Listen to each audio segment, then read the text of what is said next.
d'endocardite chez un patient critique, comment faire ?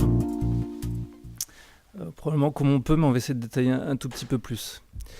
Alors, qu'est-ce qui amène un patient qui a une endocardite en réanimation ? Ça a été décrit dans cette étude publiée en 2015 par les Lillois, accompagnés d'autres réanimations de 8 autres réanimations des Hauts-de-France.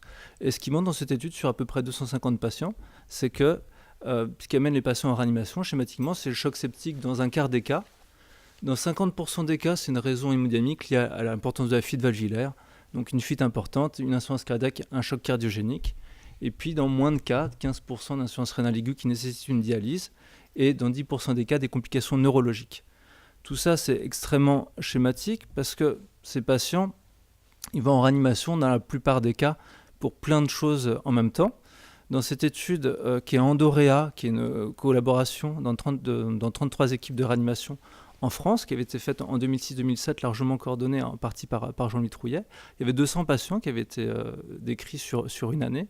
Et vous voyez que c'est des patients très graves, 80% qui étaient ventilés, 60% en état de choc, 40% qui avaient nécessité de dialyse. Et puis, il y avait 55% de complications neurologiques chez ces patients. Donc, c'est des patients extrêmement sévères.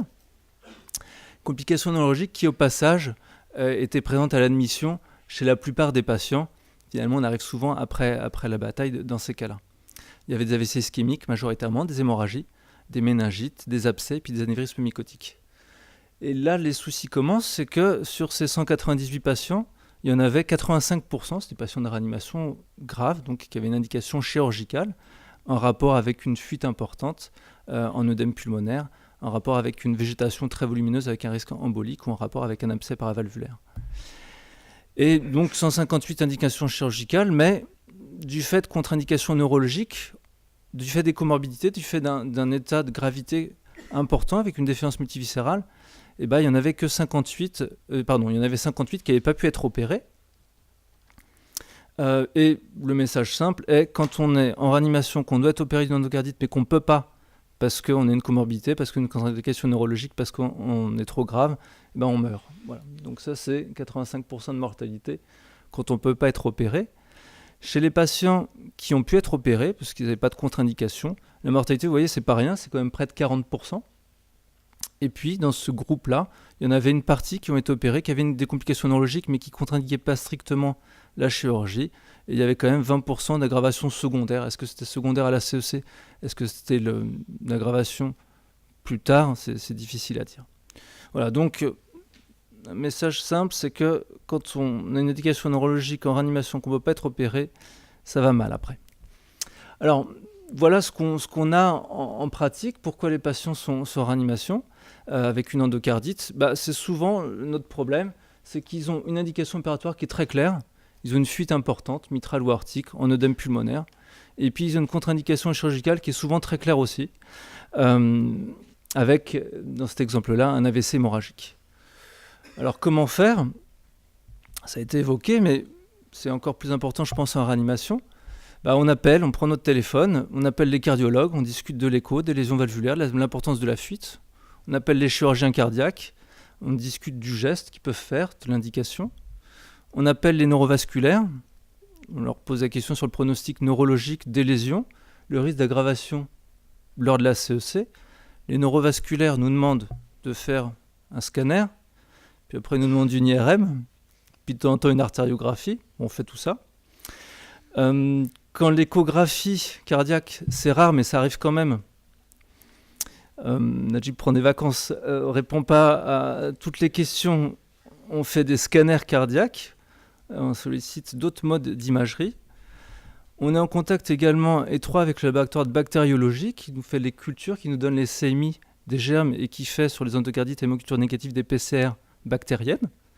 Et puis, dans les cas, c'est assez bien codifié, des recommandations assez claires, mais dans les cas difficiles, notamment dans les endocardites à hémoculture négative, on a vraiment besoin des infectiologues également.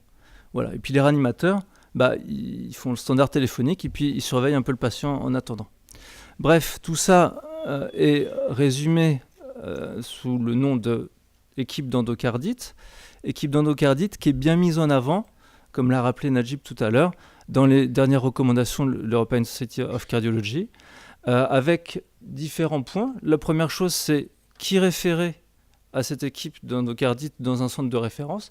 Et c'est assez simple, ça, c'est 3 choses. C'est une endocardite compliquée, c'est-à-dire une endocardite en insuffisance cardiaque, une endocardite avec un abcès ou une endocardite avec une complication neurologique.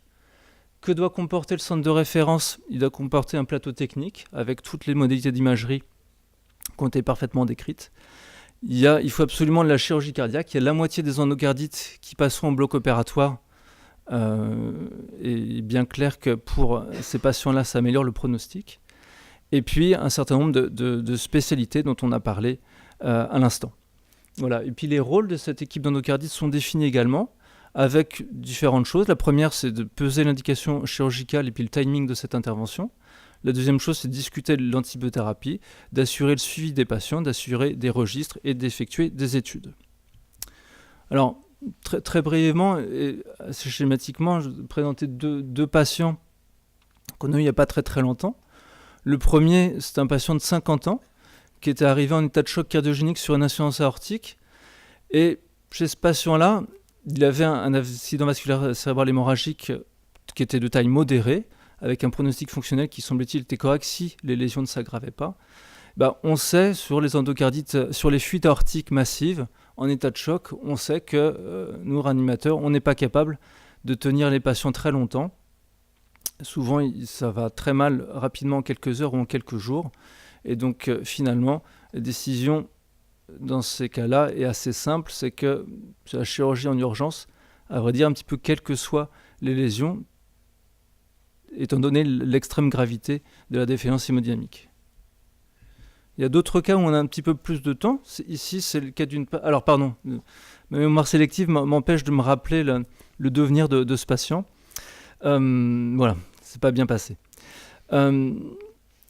Un deuxième cas, c'est une patiente de 60 ans qui était venue pour une endocardite à staphylocoque doré avec une fuite mitrale importante, avec des végétations qui font 2 à 3 cm, une fuite qui est importante sans aucun doute. Donc quand même, on a envie de l'opérer, cette patiente. Le problème est qu'elle était en état de coma en rapport avec multiples AVC ischémiques, dont certains avec une transformation hémorragique. Et la situation était un peu différente. Chez cette dame, on sait que sur une fuite mitrale, la plupart du temps, même si les patients sont ventilés, qu'on arrive à tenir quelques jours et qu'on ne les perd pas de défaillance multiviscérale qu'on peut tenir. Et donc les conseils des neurovasculaires avaient été d'essayer de tenir quelques temps. Et cette patiente avait pu avoir une chirurgie différée de 10 jours par rapport à la date de réalisation de cette échographie, sans nouvel accident vasculaire cérébral symptomatique et avec une évolution par la suite qui avait été favorable après remplacement valvulaire mitral par une bioprothèse. Il faut garder en tête que quand on a un patient qui a une endocardite et qui est en réanimation, probablement ça va mal se terminer. La mortalité à 3 mois elle est de 60%. Et quand on est en réanimation, qu'on a un Glasgow inférieur à 10, qui était décrit dans cette étude comme défaillance neurologique, la mortalité à 3 mois elle est à 80%. Des patients dont le pronostic malheureusement est extrêmement sévère. Et quand on regarde la mortalité à 5 ans des mêmes patients, toujours de cette étude en Dorea, la mortalité à 5 ans est de 70%, extrêmement élevée. Et quand on prend le sous-groupe des patients qui avaient eu un traitement médical seulement, on est à 80% de mortalité à 5 ans.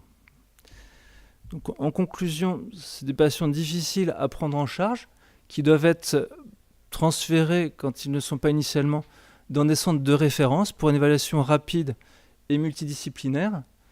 L'indication chirurgicale elle est posée au cas par cas, selon les dégâts valvulaires, selon les lésions neurologiques, selon le pronostic neurologique, selon les comorbidités du patient.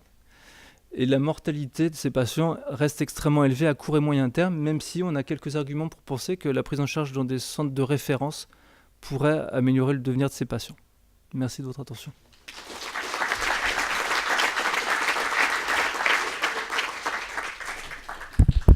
Merci Guillaume, donc patient extrêmement compliqué. Un autre élément important, en plus de la caractère multidisciplinaire, je ne sais pas si tu vas être d'accord, c'est le timing de la chirurgie.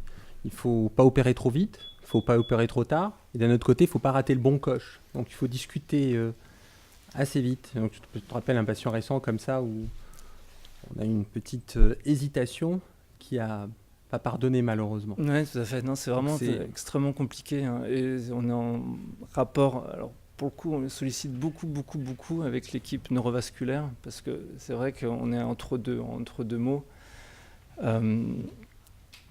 De temps en temps, on n'a pas le choix. C'est assez confortable, à vrai dire. C'est vrai.